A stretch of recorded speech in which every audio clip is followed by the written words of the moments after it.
News. Mahigit 55,000 na tonelada ng basura natipon at nahakot sa unang araw ng 2026 sa lungsod.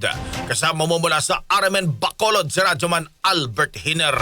RMN Live Reports.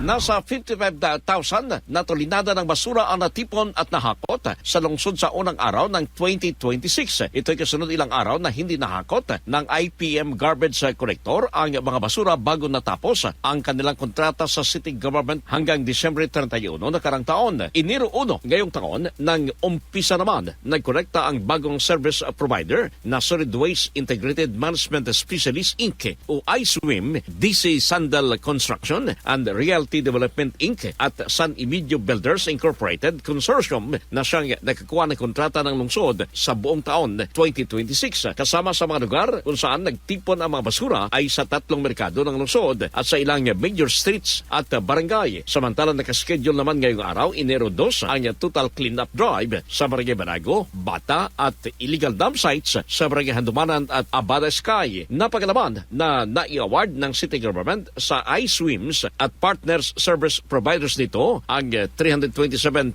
million pesos para sa collection and hauling at karagdagang 10.9 million pesos para sa environmental and sanitary maintenance contract ngayong taon. Kasama mo sa RMN DYHB Bacolod, Radyoman Albert Hiner, Tatak RMN. RMN Network News.